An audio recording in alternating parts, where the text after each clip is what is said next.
In the British Museum, there is a small clay tablet most visitors walk past without stopping. It sits behind glass, catalogue number K3375, quietly collecting dust while crowds move on to statues and golden artifacts that feel more important. The label beneath it offers a familiar explanation: an ancient Sumerian creation myth, a religious text, an early attempt by primitive people to explain where they came from. Nothing unusual, nothing that demands attention. But when you lean closer and actually read what those ancient scribes pressed into wet clay more than 4,000 years ago, something feels wrong. The text does not read like a myth. It does not flow like poetry. It doesn't speak in symbols or metaphors. It reads like documentation. The tablet does not describe a single act of creation. It describes multiple attempts, trial after trial, form after form, failure after failure, beings that could not properly use their hands, humans born blind, creatures unable to control their bodies, one being described as neither male nor female, existing outside the expected order. And finally, something so incomplete it could not speak, eat, or move properly, existing in a state the text itself describes as neither alive nor dead. These are not framed as tragic stories or moral lessons. They are listed, catalogued, evaluated, each outcome noted with unsettling neutrality. This does not feel like ancient imagination running wild. It feels systematic, almost clinical, as if someone was recording the results of an experiment. That raises a disturbing idea. What if these texts are not describing symbolic myths at all? What if they are describing a process? What if humanity was not created once, but repeatedly refined through failure? What if this tablet is not a story about gods, but a record of prototypes? The reason we can even ask this question today is because someone once tried to erase the answer. In 612 BCE, the Assyrian capital of Nineveh fell to invading armies. The city was destroyed with the intention of total annihilation. At its heart stood the royal library of King Ashurbanipal, a vast archive containing tens of thousands of clay tablets representing more than 3,000 years of accumulated knowledge. The invaders burned it all, or at least they thought they did. Clay has an ironic property. When exposed to extreme heat, it does not disintegrate, it hardens. The flames meant to erase history fired those tablets into ceramic permanence. The attempt to destroy knowledge preserved it forever. More than 2,000 years later, those tablets were excavated and brought to the British Museum. In 1872, a self-taught scholar named George Smith began translating them. Smith had no formal university education. He had started his life as a banknote engraver, yet his talent for ancient languages allowed him to unlock texts that had not been read for millennia. What he discovered sent shockwaves through Victorian society. Written on tablets dated to around 1700 BCE was a complete flood story. Not a vague reference, a detailed narrative, a man warned by a god, instructions to build a boat with precise measurements, a catastrophic flood that wipes out the world, birds sent out to search for land, a mountain landing, a sacrifice after survival. It was unmistakable. This story existed more than 1,000 years before the biblical account of Noah. The conclusion was unavoidable. The Bible was not the original source. It was a later version of something far older. But while newspapers focused on the flood, Smith found something even more unsettling hidden in those same tablets. Detailed descriptions of how humans were created, not poetic descriptions, not symbolic imagery. The texts describe materials, procedures, quantities, and outcomes. The beings responsible are called the Anunnaki. According to the tablets, they mixed clay taken from specific locations with the blood of a sacrificed divine being. This mixture was divided into portions. These portions were implanted into the wombs of birth goddesses acting as surrogates. A gestation period followed. The text notes the successful birth of 7 males and 7 females. This was not framed as a miracle. It was framed as a solution. The source of this account is the Atrahasis epic, one of the oldest known written narratives. It does not begin with the creation of the earth. It begins with a labour crisis. The junior gods, called the Igigi, had been digging irrigation canals and shaping the land for decades. 40 years of relentless labour. They were exhausted, resentful, and eventually they rebelled. Enlil, the chief god overseeing Earth, demanded punishment. But Enki, the god of wisdom, proposed something else. Do not punish the workers. Replace them. Create a new being specifically designed to do the labor the gods no longer wish to perform. Humanity was not created out of love or curiosity. According to this text, it was created out of necessity, as a workforce, a manufactured solution to a logistical problem. The experiment appeared successful. The gods celebrated, the labor crisis was solved. But another tablet suggests the story did not end so cleanly. That tablet is called Enki and Ninmah, and its tone is very different. Where Atrahasis reads like a success report, this reads like a troubleshooting log. After the first humans are created, the gods hold a feast. Enki and the goddess Ninmah drink heavily. Pride and rivalry take over. Ninmah boasts that she controls human fate and form, that she can shape humanity however she pleases. Enki challenges her. Whatever form you create, no matter how broken, I will find a purpose for it. The challenge begins. Ninmah creates a man who cannot properly use his hands. Enki examines him and assigns him a role close to the king, where loyalty matters more than physical ability. She creates a blind man. Enki makes him a musician, a singer whose other senses compensate. She creates someone who cannot control bodily functions. Enki performs what the text calls magic and restores him. She creates a barren woman. Enki assigns her to the queen's household, weaving or serving in the temple. Then she creates something truly strange for an ancient text, a being without male or female genitalia, existing outside the binary order. Enki does not reject this being. He gives it a position of honor before the king. 6 times Ninmah tries to create something so broken that Enki cannot find a solution. 6 times she fails. Then Enki creates something himself, a being the text calls Umul, incompletely formed, unable to speak, unable to eat, unable to move properly, unable even to lie down comfortably, existing in a state described as neither fully alive nor fully dead. Ninmah attempts to help. She fails completely. She admits defeat. Most scholars interpret this as an ancient reflection on disability and social inclusion, and that interpretation is reasonable, but there is another way to read it. This text does not describe a population with natural variation. It describes discrete acts of creation, one being made at a time, evaluated, assigned function, accepted or rejected. It reads less like myth and more like quality control.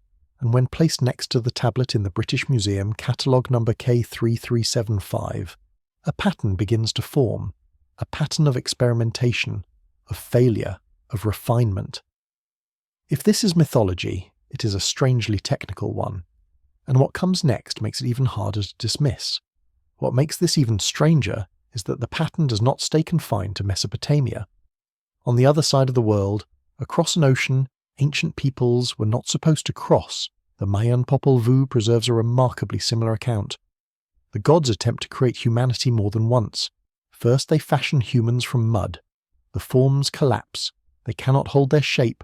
They dissolve. Failure. Then they try again using wood.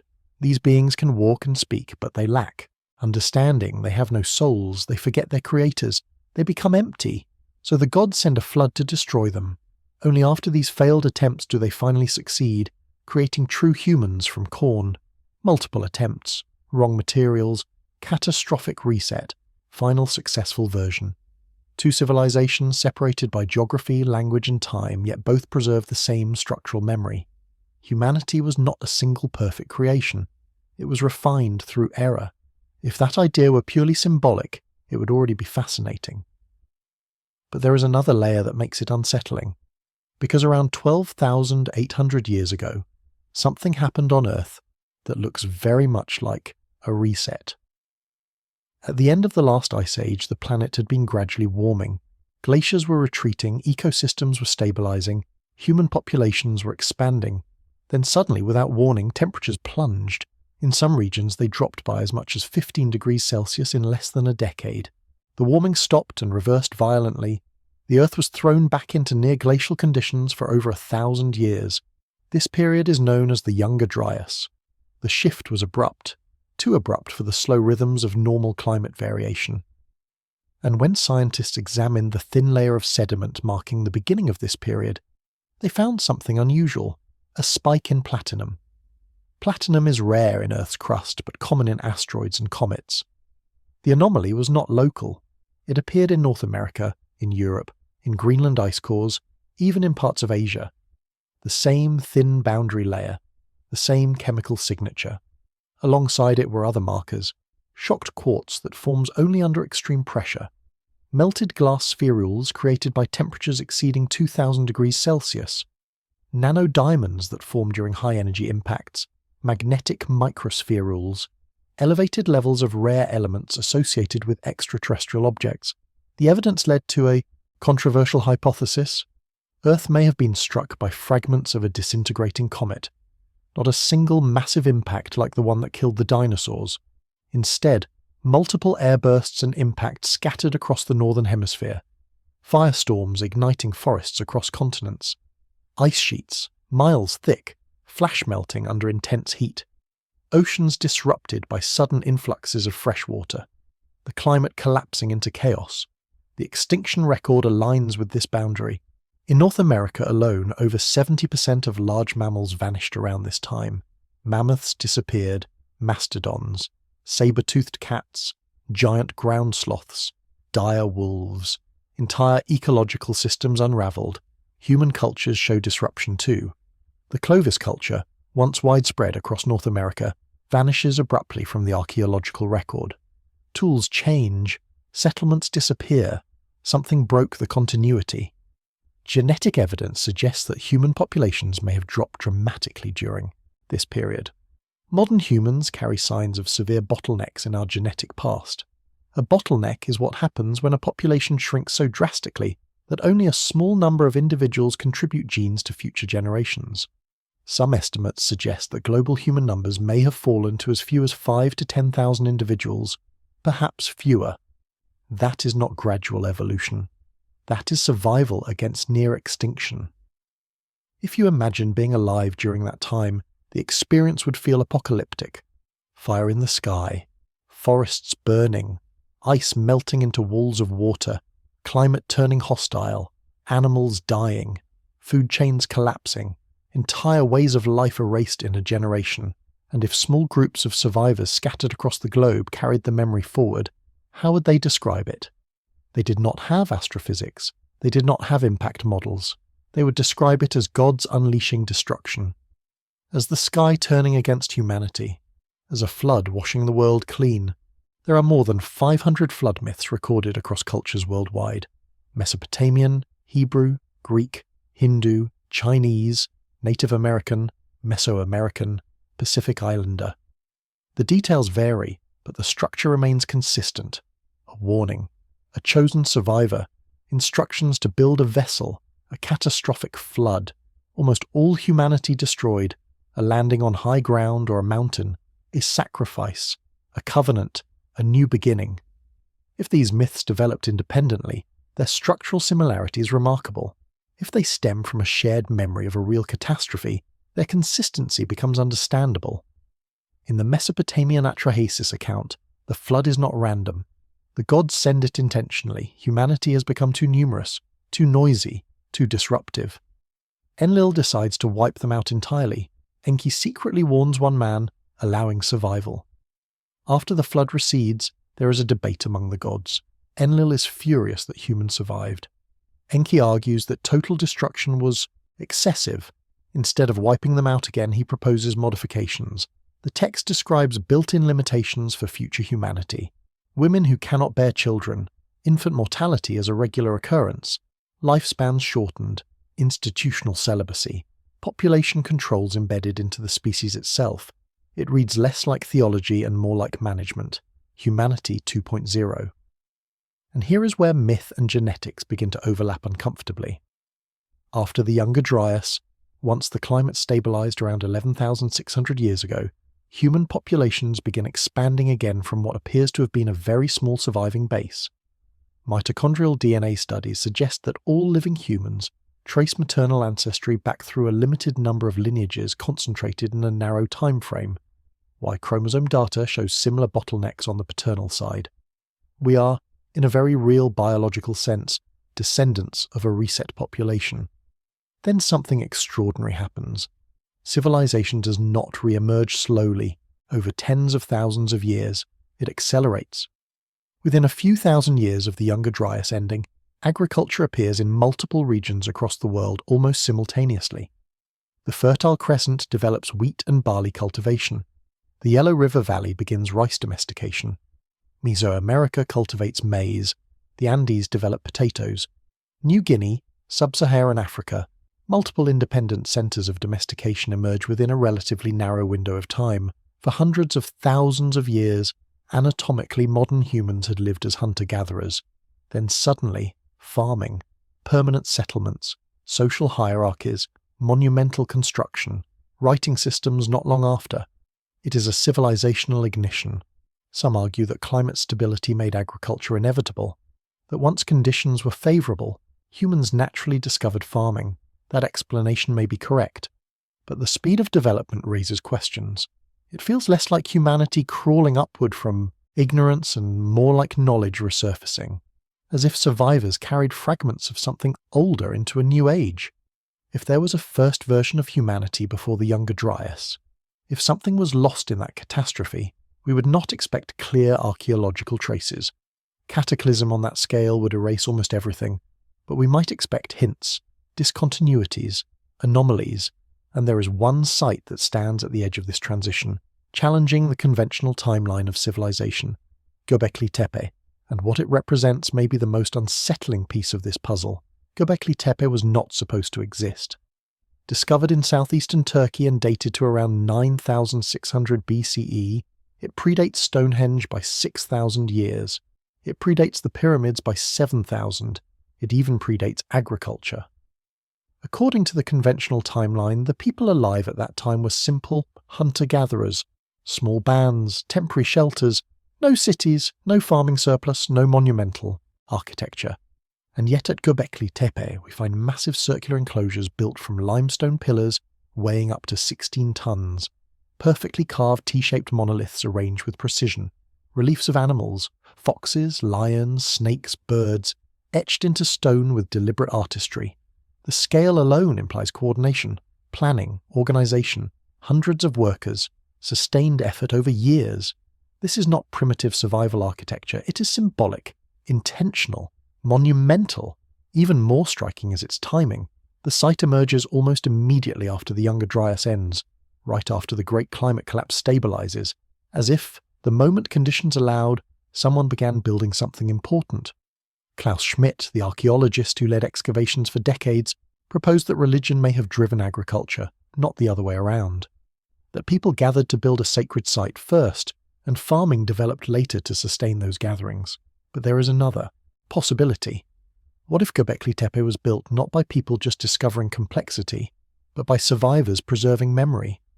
What if it is not the dawn of civilization, but a remnant of something that came before, a reconstruction attempt by those who remembered a lost world? Some researchers have suggested that certain carvings at the site, particularly on what is known as Pillar 43, the vulture stone, may encode astronomical information.